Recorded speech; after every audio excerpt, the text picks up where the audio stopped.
Hi everyone, it's Melanie Eisen. This is a 2-week module on flexible grouping.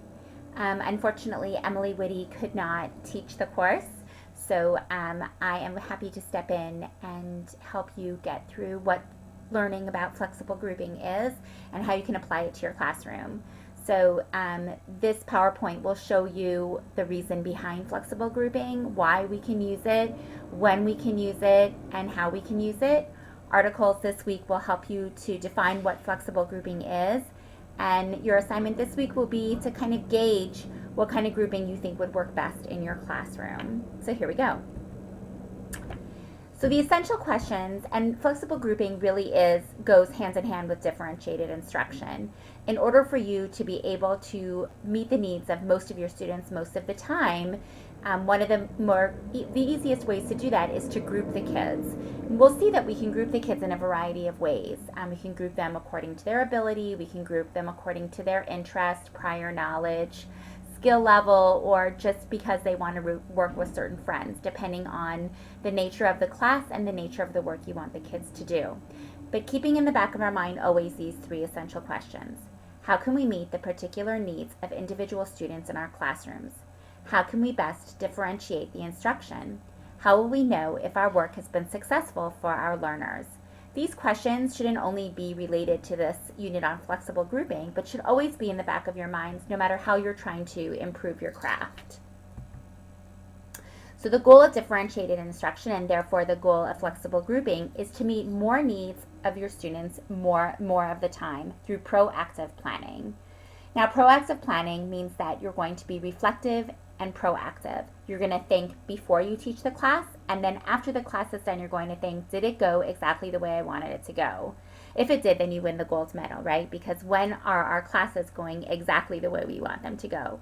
But you want them to go in a certain flow. That's so that by the end of the class, you don't say to yourself, why didn't I do it this way or why didn't I do it that way? But because you thought of all the needs of your students and the needs of the particular lesson that you want to teach.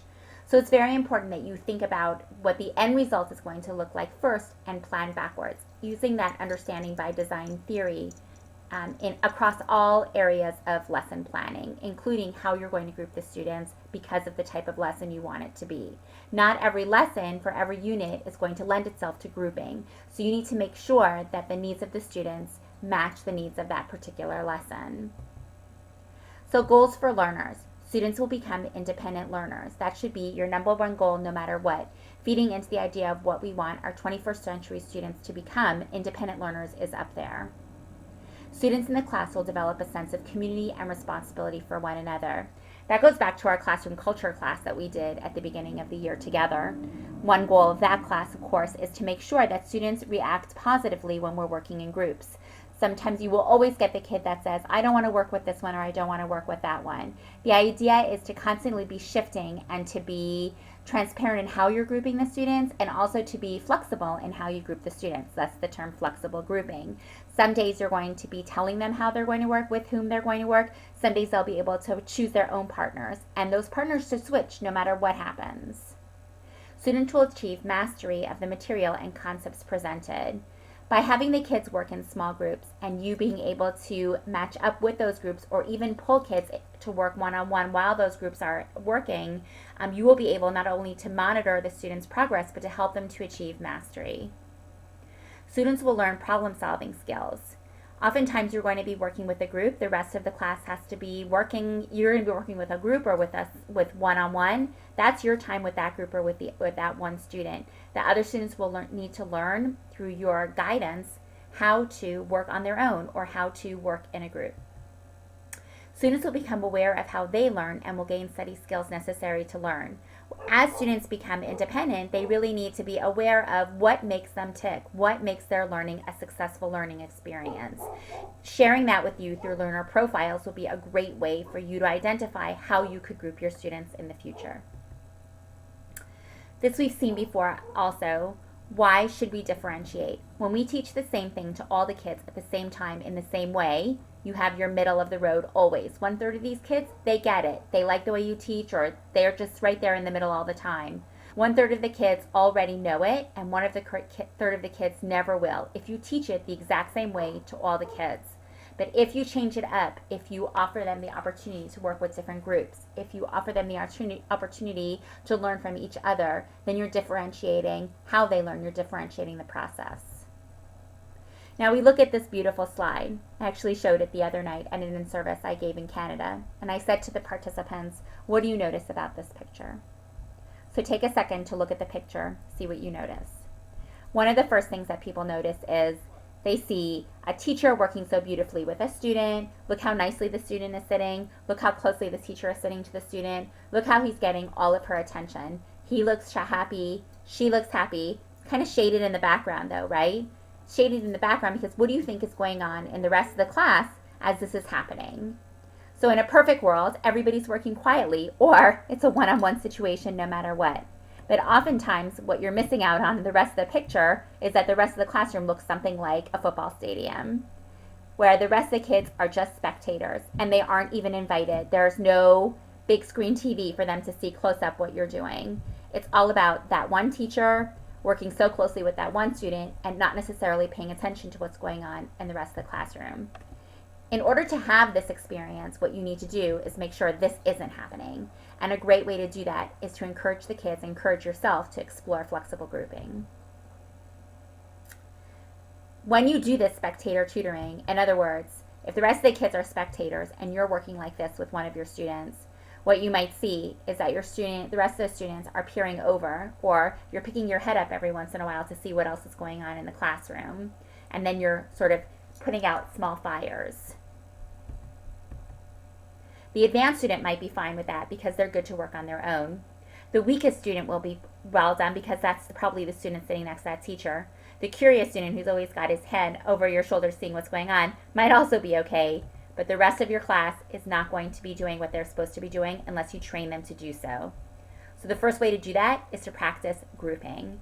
Then, meaningful activities for all students. The activities that you have them doing while they're in the group have to be meaningful, not just busy work. And always giving ongoing assessments and feedback to all of your students so they know where they are in your class. Let's talk about this slide. Why should we do flexible grouping? What is the point of doing grouping? Well, or how can we group the kids more effectively? So you can base it on skills. By pre-assessing the students before you delve into a class, you can see how to group your students. I've seen teachers do that using an exit tag, the exit poll the day before. If you know what skill you're going to be working with on a Wednesday, on Tuesday, and what skills you're going to be reinforcing, on Tuesday you're going to go over the new material. On Wednesday you're going to have the kids working in groups to reinforce what you studied the day before. At the end of the lesson on Tuesday, you're going to give an exit poll or an exit question that the kids have to answer on a note card before they leave the classroom. This is going to be something that could be a very lower level question just to get a basic sense of did the kids understand what I wanted them to learn or not. And it goes across the board no matter what you're teaching. Once you get that information, you can look through those question cards, those answer cards to see, separating your kids into groups. These kids got it, these kids didn't, these kids sort of got it. Right there you've got three groups of kids for the next day. That would be your ability level grouping. It might not be the same every day. It might depend on how the lesson went that day, that Tuesday, to help you determine, wow, this one of my students really did get it, and I know that based on this exit ticket, based on this pre-assessment. The next one is prior knowledge. Asking the kids before, almost doing a KWL chart, a know, want to know, and learn chart to see. Maybe some of my kids could actually test out of my whole group activity and could move into a group that's ready to move on to understand more about that particular topic. Of course, social considerations. No matter who you teach, you can have the most perfect class. There's always going to be two kids that just can't work properly together. You can try to encourage it by being in a group with them, or every once in a while, or most of the time you might want to keep them separated and divide them up so that the social constraints don't impede upon their work. Dividing them up according to learning style. I know together that we've looked at learner profiles, and we've also been able to determine what kind of learning style they are by taking a poll, taking a questionnaire to figure out what kind of a learner they are. Philosophical considerations. There's other ways that you wanted to group the students that day. And of course, absenteeism. If you've had a running flu going around in your classroom and you've got a bunch of kids that have been out for a week, then right away you have a group. Any of these groups can work in your classroom. The idea of being flexible means that you're not always going to go to the same kind of group. You're not always going to group them according to ability. And it's important to keep all the variety of these groupings in mind as you move forward. So we've got flexible grouping strategies: whole group, small group, same ability, small group, mixed ability, pairs and partners, and one-on-one. And all of these are appropriate to use at different times in your classroom. Proactive planning for grouping. Ask yourself, what is the goal of the lesson? How will students be grouped? How can teachers ensure that groups work effectively? How can the teacher maximize his or her role during independent or group work time? So we're going to stop at this slide let's go on for just a little bit longer. Meaningful activities for all students. What can be differentiated? The content, the process, and the product. Meaningful activities for all student strategies: anchor activities, tiered activities, and generic worksheets. Next week, we'll talk about ways in which you can group your students using these three different activities. For this week, we're just going to explore what is flexible grouping and what kinds of groups can I use in my classroom. Always remember to be in touch with me if you have any questions or issues. You have a week to get the readings done and the assignments done, and please be active on the discussion page. I really like to see activity in the discussion area. It helps me to see where everybody is. Again, please don't hesitate to reach out to me. I'm here for you. So the first week, in week 1 of flexible grouping, is all about what different kinds of groups can I use in my classroom. All right, everybody, have fun.